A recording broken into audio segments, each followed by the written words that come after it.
My cousin laughed at me for being single at family gatherings, calling me the babysitter. Years later, I showed up with the guy she cheated on her husband with. Suddenly, she stopped laughing.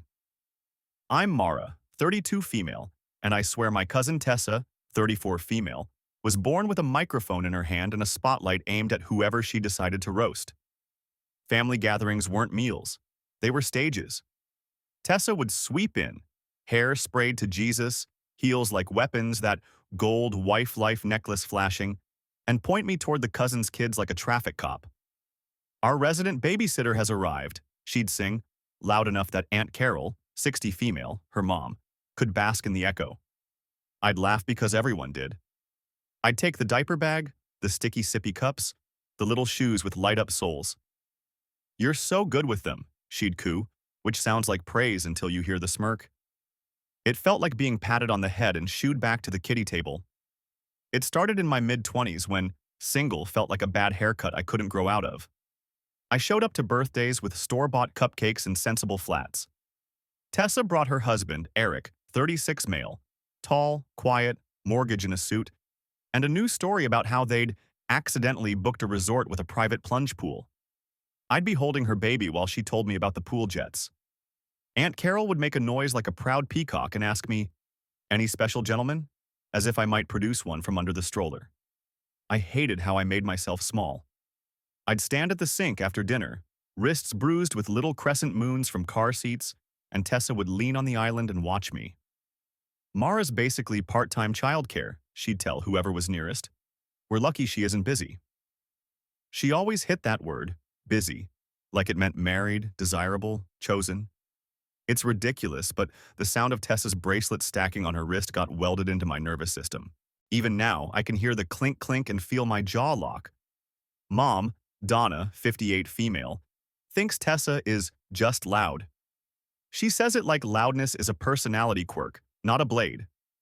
Family jokes, she'd remind me, while I scraped hardened mac and cheese from a casserole dish, pretending the steam was what made my eyes sting.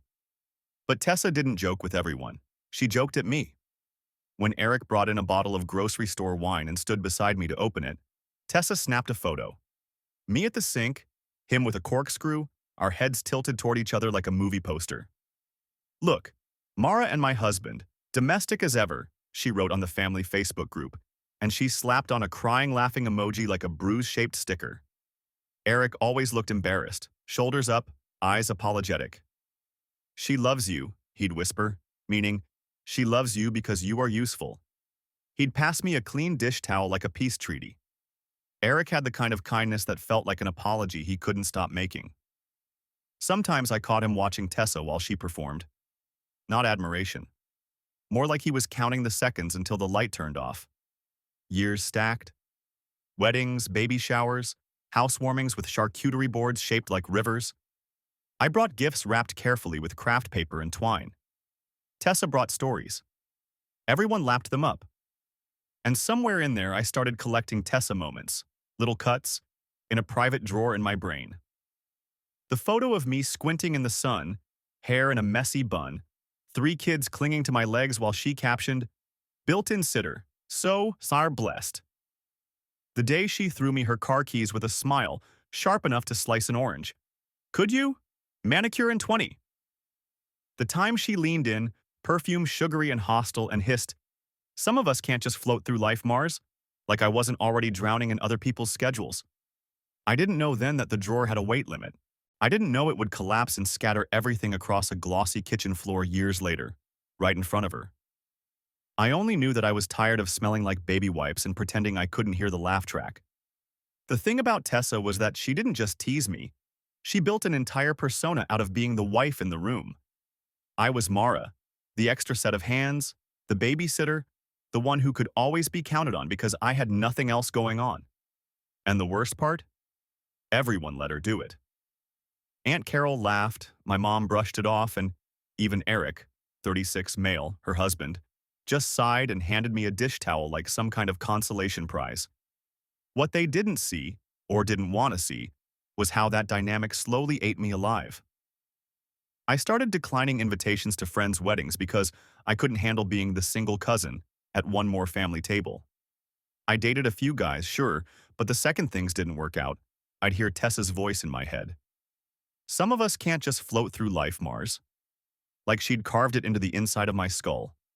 One Christmas, when she was pregnant with her second kid, she waddled into the living room, handed me her toddler mid-scream and announced, "You're basically his second mom anyway."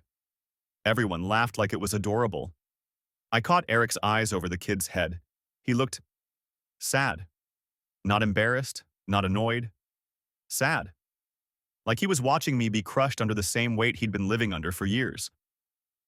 Eric and I never crossed a line back then, not even close. But I noticed things. How he never spoke up when Tessa bragged about their vacations.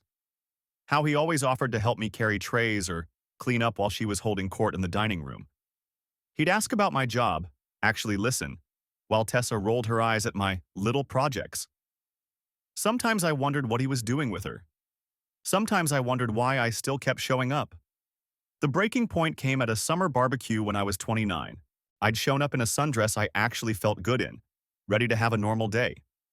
Tessa, drink in hand, looked me up and down and said loudly, "Wow, Mara actually looks like a woman today. Don't worry guys, she's still available." People laughed. I laughed too, because what else do you do? But inside I felt myself snapping. Not loudly, not all at once. More like a hairline crack that no one notices until the whole structure falls apart. That night, after everyone left, I was cleaning up solo when I found one of Tessa's wine glasses smashed in the sink. Lipstick smudged on the rim, stems snapped like a neck. It felt like a sign.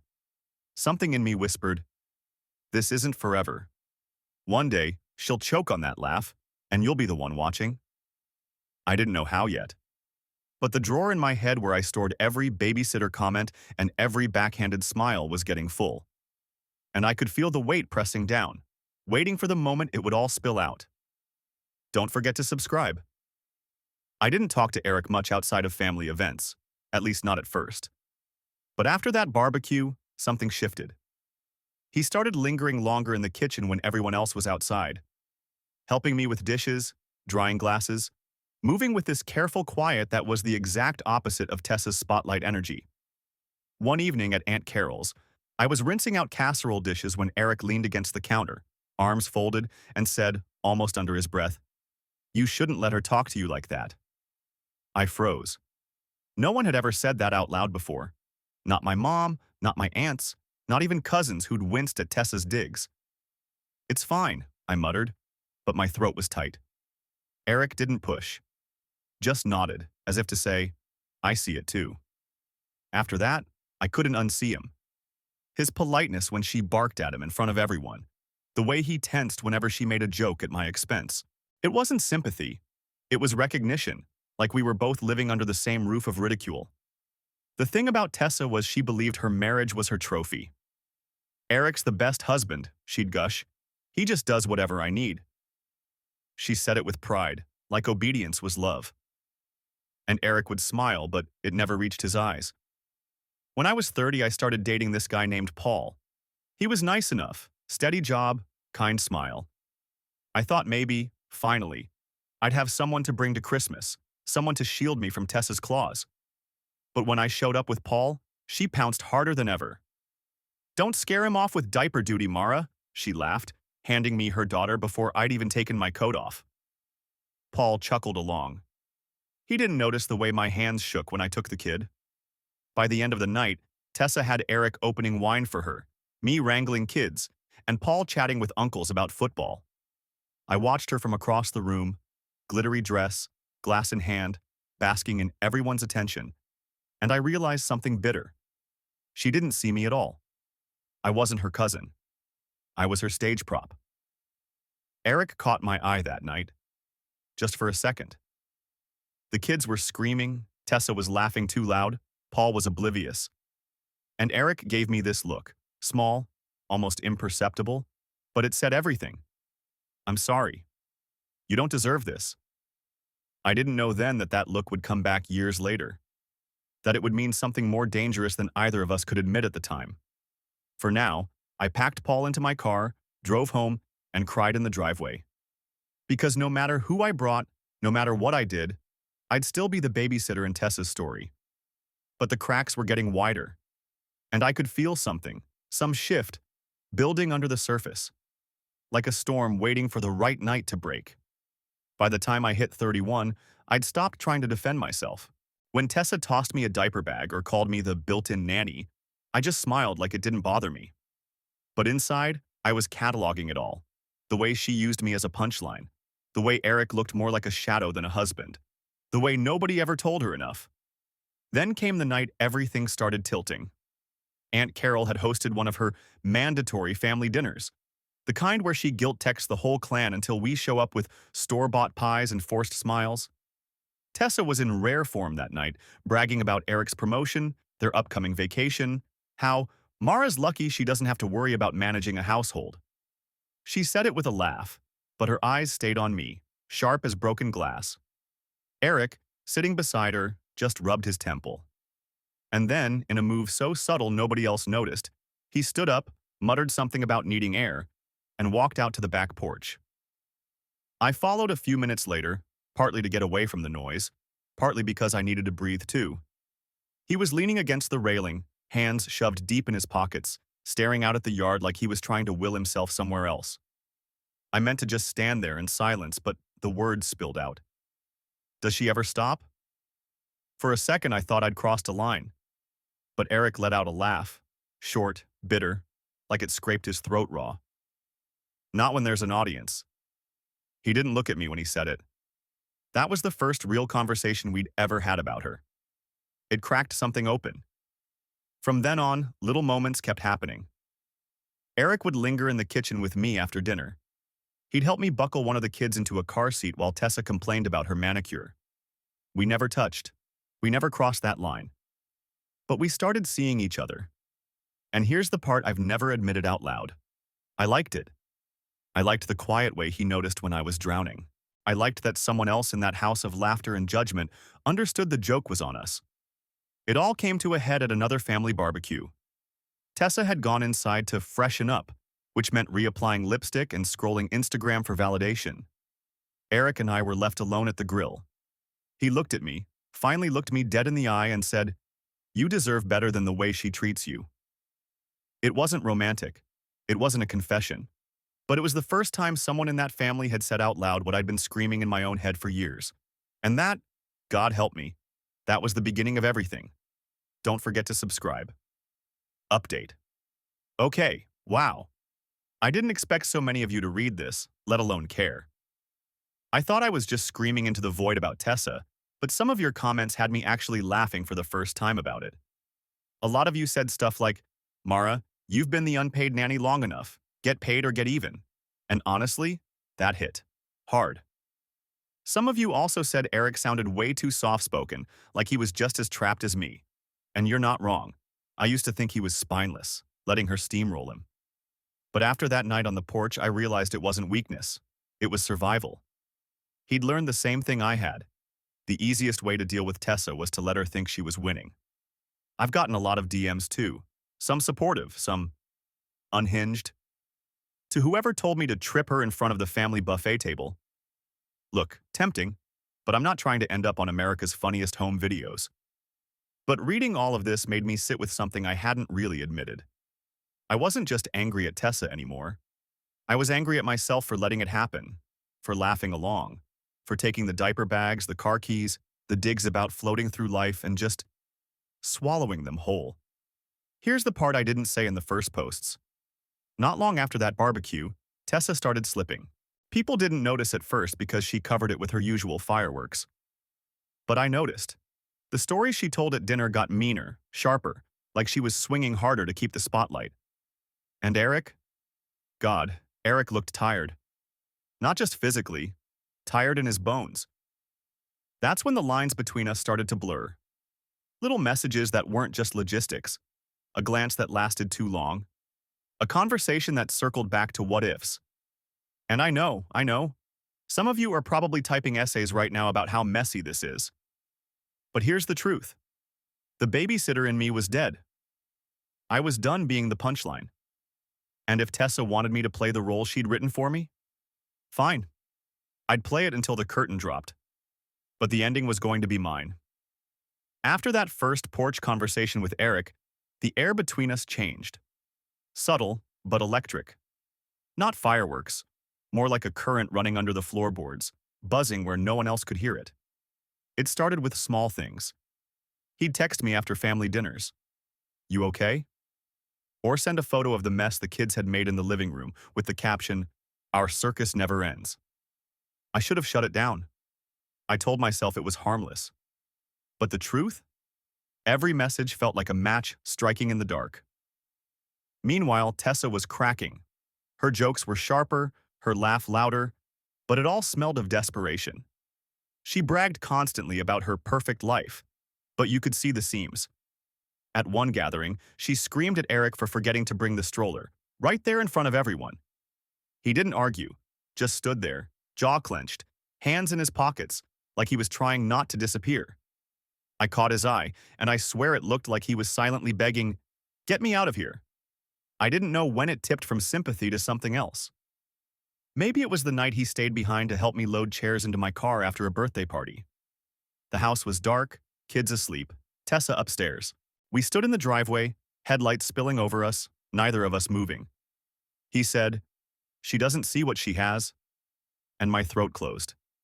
Because I knew he wasn't just talking about himself.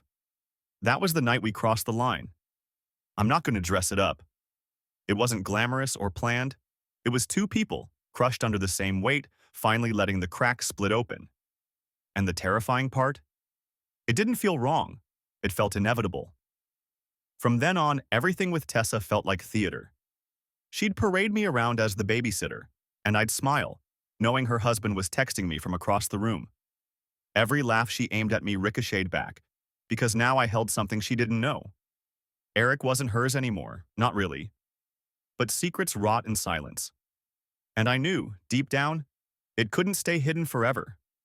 Not with someone as volatile as Tessa. The first crack came at Easter.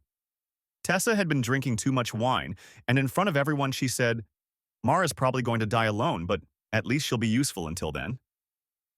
The room went quiet. Even Aunt Carol didn't laugh. I felt the sting in my chest, but then I smiled. Because for the first time, I wasn't embarrassed. I was holding the one card that could burn her entire house down. That was the moment I realized. This wasn't just survival anymore. This was war. And I wasn't going to keep playing the babysitter. I was going to flip the script. Don't forget to subscribe. After Easter, things spiraled faster than I could have predicted. Tessa wasn't just sharp with me anymore. She was unraveling everywhere. At a family cookout a few weeks later, she had one of her infamous performances. Someone had set a plate of burgers down, and she noticed Eric, 36 male, hadn't put cheese on hers. In front of everyone, she slammed the plate onto the patio table so hard the paper cracked under it. "You can't even remember cheese?" she screeched, wine sloshing over the rim of her glass. Kids went dead silent. Uncle Steve muttered something about needing another beer and bolted inside. Eric didn't argue. He just sat there, eyes blank. I'd seen that look before. It was the same look I wore when she called me the babysitter. A hollowing out, a survival tactic. But the thing about people like Tessa is, once they feel the audience slipping, they crank the volume. She started texting me directly, little digs disguised as jokes. "You free to babysit this weekend? Don't get too comfortable alone, Mars. Some of us have responsibilities." It was harassment dressed as banter, and I knew exactly what she was doing, trying to reassert dominance.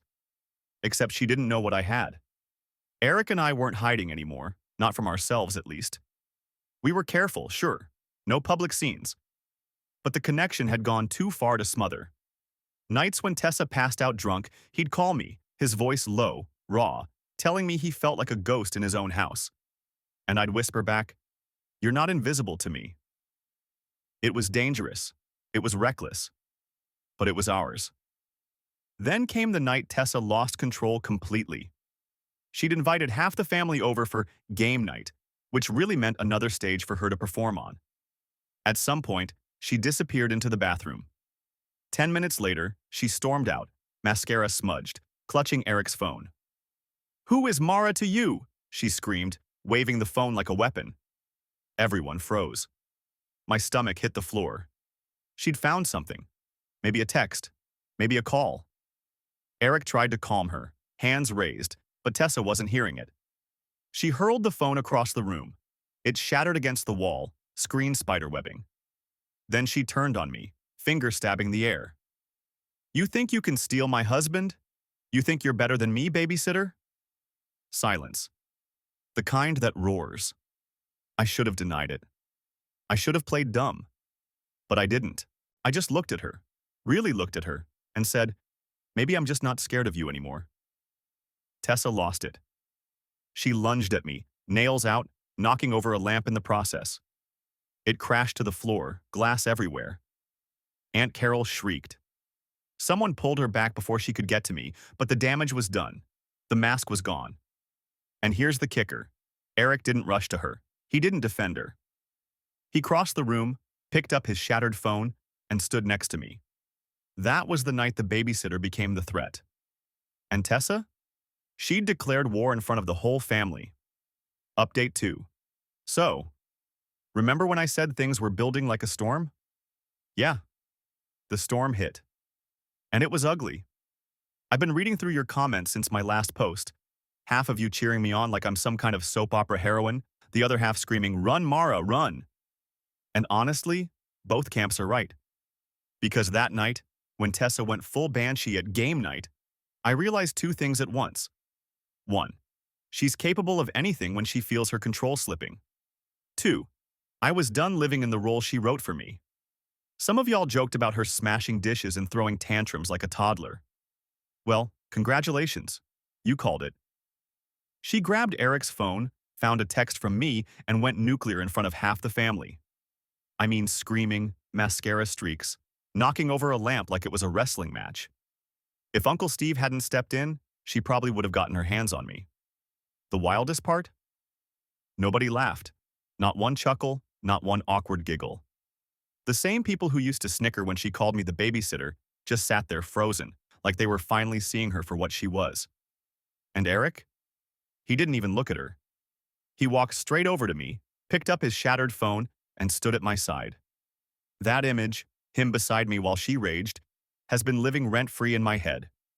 Because for once, I wasn't the joke. She was. Now, the aftermath. Tessa has been blowing up everyone's phones, spinning her meltdown into some tragic betrayal narrative. According to her, I'm a snake who seduced Eric, and he's a victim of my manipulation. Classic projection. Some family members are buying it. Aunt Carol cried on the phone about how I ruined everything. But others? They're quiet. And silence speaks volumes. Reddit? I can't even lie. Part of me feels guilty. But a bigger part?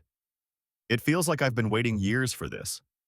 Years of diaper bags, babysitting duties, public humiliation, all leading to her screaming in her own living room while the mask slipped. And if you think that was the climax, you're wrong. Because there's another gathering coming up soon. A big one. Everyone will be there. And this time, I won't be showing up alone. You all wanted revenge? You're about to get it. Don't forget to subscribe. The weeks after game night were chaos. Tessa, 34, female, went on a smear campaign that could have earned her an honorary PR degree. Facebook posts about snakes in the family, cryptic Instagram stories with black screens and sad playlists, late-night calls to anyone who'd listen. She even cornered my mom, Donna, at church to wail about how I'd stolen her life. But desperation has a smell. People started picking up on it. Aunt Carol still defended her, of course. She's just stressed, Mara. But cousins who'd once laughed along with her babysitter jokes now avoided eye contact when she ranted. The pedestal was crumbling, and she knew it. Meanwhile, Eric had moved into a rented townhouse. No big announcement, just a quiet departure with a duffel bag and a box of tools. Tessa tried to spin it like a trial separation, but everyone could see the truth. He was gone. And for the first time in years, when he smiled, it actually reached his eyes. Which brings me to the revenge. The next family gathering was Aunt Carol's birthday, a big one, the kind she'd been hyping up for months with rented tents, catered food, the whole 9 yards. Everyone was going to be there. Perfect stage, perfect audience. I thought about not going, staying out of the circus. But then I remembered every diaper bag tossed my way, every caption where she called me the babysitter, every time she laughed at me like I was a prop in her little play. No, this was the night. I showed up in a black dress I'd bought just for the occasion. Simple, elegant, nothing flashy, but the kind of dress that made me stand taller. And I didn't walk in alone. Eric was right beside me, crisp button down, hand brushing mine like a quiet promise. The room fell silent when we entered. Forks froze midair. Tessa's face, God, I'll never forget it, went slack, then twisted into something feral. She was holding one of her kids when she saw us, and I swear, for a second, she almost dropped him. I didn't gloat, didn't smirk. I just said, "Happy birthday, Aunt Carol," like nothing was out of the ordinary. Eric greeted people, calm, collected, like he belonged there, which, technically, he always had. Tessa exploded within minutes. "Are you serious, Eric?" she shrieked, voice cracking. "You bring her? To my mother's party?" She slammed her wine glass down so hard it toppled and shattered, red spilling across the white tablecloth like blood. Eric didn't flinch. He just looked at her, then at the room, and said evenly, "I'm done pretending." The silence after that? Deafening. For once, I wasn't the babysitter. I wasn't the punchline. I was the one holding the mic while she drowned in the silence she used to weaponize. And Tessa? She didn't laugh. She screamed. Tessa didn't just scream that night. She detonated. The second Eric said, "I'm done pretending," something inside her snapped. She shoved her chair back so hard it toppled, sending her purse flying. Lipsticks, receipts, and a half-crushed pack of goldfish crackers scattered across the floor. She lunged for Eric, clawing at his shirt, wailing like someone had died. Cousins grabbed their kids and rushed them outside. Aunt Carol clutched her pearls like we were in some Victorian drama instead of her own backyard. "You ruined me!" Tessa shrieked, eyes wild, mascara streaking down her cheeks. "You think you can take my husband, my life?" She knocked over the birthday cake. 3 tears, buttercream roses smashed against the patio stones like roadkill. I stayed seated, calm. I'd spent years being her babysitter, her punchline, her shadow. Not anymore. Eric tried to restrain her, but she twisted free and grabbed a decorative lantern from the table, hurling it against the fence. Glass shattered, sparks fizzled. Someone screamed to call 911. And then, because drama was her lifeblood, she whipped out her phone, hands shaking, and started live streaming. "This is my cousin," she sobbed to her audience of Facebook lurkers. "She seduced my husband. She destroyed my family." She spun the camera toward me like she was about to catch me in some demonic act. I looked right into that lens, steady as stone, and said, "You laughed at me for years. Who's laughing now, Tessa?" The comments started rolling in immediately. Little bubbles of disbelief, shocked emojis, even a few, "Girl, turn off the camera." She'd made herself a spectacle, and the whole world was watching. Eric finally yanked the phone out of her hand, tossed it onto the table, and said firmly, "Enough." That one word carried more weight than all her screaming combined. Tessa collapsed into a plastic chair, heaving, sobbing, hiccuping between curses. Her kids, wide-eyed, clung to Aunt Carol's skirt. Nobody rushed to comfort her, not this time. The rest of the night blurred. Eric and I left together, hand in hand, while behind us Tessa's cries echoed into the dark like a warning siren. But it wasn't my burden anymore. And here's the thing. The revenge wasn't just showing up with Eric. It wasn't the silence that swallowed her laughter. It wasn't even the live stream that backfired. The real revenge was simpler. For the first time in years, I walked out free. And Tessa? She was left screaming in the ruins of the stage she built for herself. She called me the babysitter. But in the end, she was the child throwing a tantrum. And I was the one who finally stopped cleaning up her mess.